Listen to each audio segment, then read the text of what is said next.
My name is Florence Entiaminsan, and I'm taking you through this course, INFS 327. I'm from the Department of Information and Department of Distance Education. INFS 327, Information Services and User Studies. The title of the course, as you may already know, is Information Services and User Studies. You may infer from the title of the course that it incorporates the services in the provision of information to information users and the study of the information users and their needs. A very interesting aspect of this course is that it does not only attempt to define the types of information we as information providers can provide for our clients, but it goes on to explain the types of users that we may expect in our information centers as well. It is expected that after we know our information resources, our information services, and our information users, we will be in a better position as information providers to provide the necessary skills for our clients to help them access the information that they need. We can also repackage the information to meet the various needs of our users. It is expected that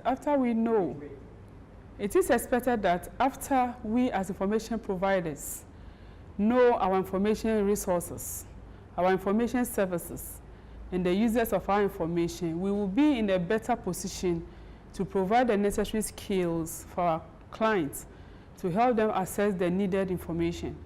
We can also repackage the information to meet the various needs of our users.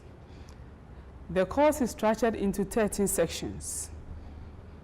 The first section, we are going to look at the value of information, how important information is to individuals and the society at large. The second section, we are going to look at the information needs and information seeking behavior of individuals and those in the corporate world.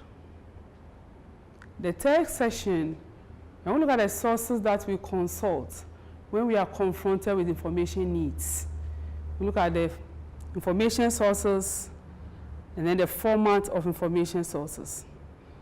Our fourth session, we are going to evaluate the information sources that we looked at so that we'll be able to know how authentic those sources are before we use them to satisfy our information needs. Our next session, we are going to look at information dissemination and techniques.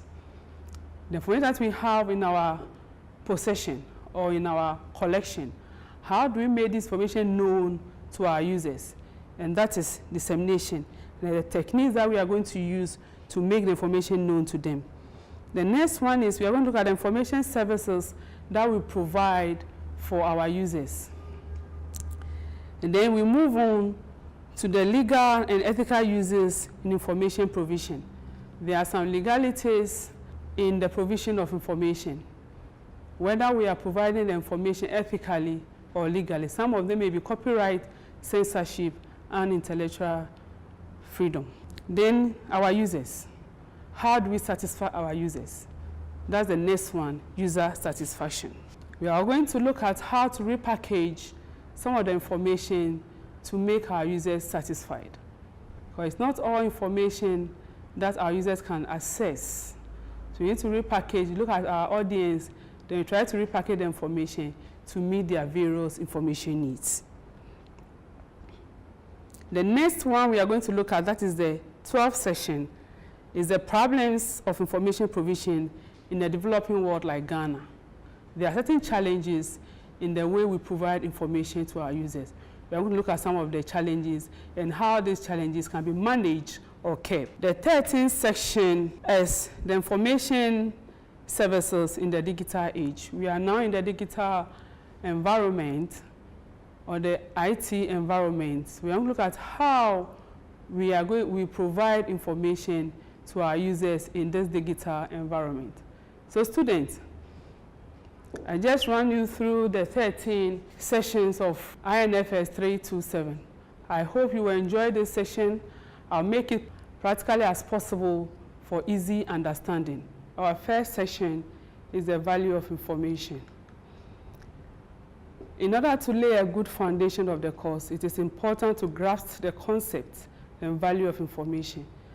This session is concerned with the concepts of information and its related concepts. The session further discusses the various perspectives in which information can be categorized into different types. The session concludes with the attributes of valuable information. The key topics to be covered in the sections are as follows. The value of information, that's the topic 1. Topic 2, uses of information. Topic 3, the characteristics and types of information.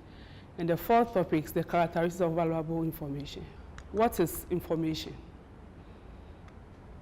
Information is data that have been converted into a meaningful and useful context for specific end user. We talk about information. Information must inform, that is to add to what we already know about an event or place. It must tell the recipient something he or she did not know before and could not predict. The awareness and understanding of a set of information and ways that information can be made useful to support a specific task or reach a decision is also known as information.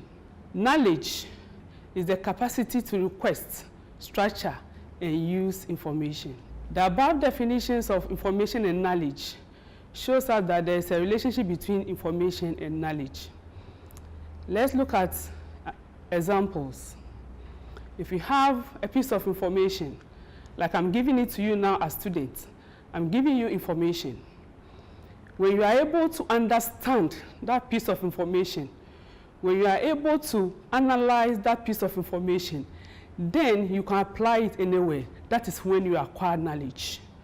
So we are saying that exploring this relationship will be one of the major concerns of today's class, the relationship between information and knowledge. When you get a piece of information, you need to understand that information, and you need to apply the information in your everyday life. That is when you acquire knowledge. So this is a basic relationship between information and knowledge. What are the uses of information? As you are here today, if you don't know that this production is coming on, how will you access it? So you need a piece of information for everyday life. You are watching me today because you know that there's a production on your course, INFS 2327. Also, where to access it, you need that piece of information. So nobody can operate or survive without information. The use of information is dependent on the need for that information. It must be recognized that an information need exists, and that need must be defined. For example, as a student, if you are preparing for exams, what are some of the information needs that you request or you find out? You first find out the venue for the examination. You also find out the time and the exam the time the exams will commence, then the means of transportation to the exam center. The use of information may not be defined based on the work activity of the potential user, the discipline or interest, and then the availability of the facility that provides the information. However, some people may not use certain information, and we've said factors that hinder the use of information. That's our subtopic. The use of information may be hindered by the following factors. Depending on one's background, be it cultural background, religious background, educational background, you may choose to use a piece of information or not. For example, if you have a piece of information which goes against your religion, definitely you will not use it.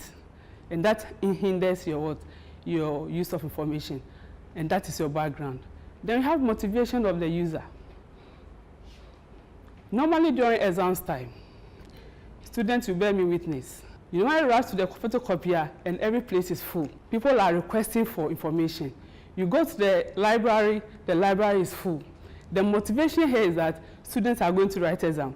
So that motivation to either use or not the information is also hinders information. I'll just explain few. The last one that I want to explain is the monetary payment. If you don't have the money to use that information, to pay for such information, you cannot use it. Then we have certain legal and regulatory system that also hinder our use of information. One can be copyright or censorship. What are some of the characteristics of information? Information can be viewed based on the manner of presentation, proximity to the origin, and the content itself. What do we mean by manner of presentation? It means you have to identify that particular information with the manner in which the information has been presented. And one of such information is oral information. It refers to spoken words. The mode in which the information is presented, it is through face-to-face, TV, or radio presentation. Then you have the textual, where it is the written information, printed, hard copy, etc. We have an example of a book, a report that has been printed. However, the web technology has now brought together the above 4 types in one medium. The next type is the content. We characterize information based on the content. What is the content? Is it facts? Is it analytical? Is it subjective? Is it objective? And you can say that the information is objective because it is devoid of personal opinion. The subjective is based on personal opinions, interpretations, points of views, emotion, and judgment. Then we have the factual information. That is a statement of things done, known to have occurred, or to be true or existing.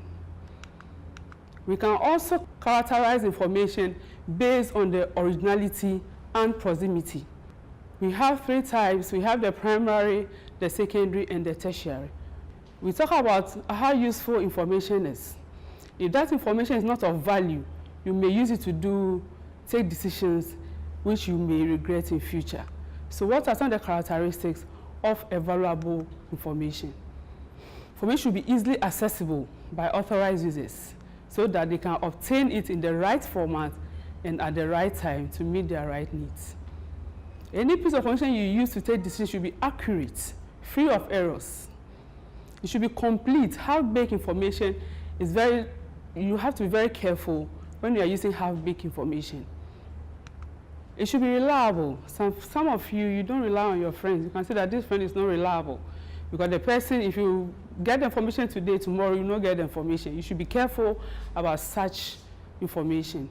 These are some of the characteristics of valuable information. To conclude, depending on the type of data you need, some quality attributes become more valuable than others. For example, with market intelligence data, some inaccuracy and incompleteness is accepted, but timeliness is essential. To conclude this first session, we can realize that wherever we look, information surrounds us. On road signs, in news, on televisions, and computer screens. We spend much of our lives for information and deciding how to use it. And in today's information age, it is now a tangible product we work with, making the ability to find and use information critical to professional success.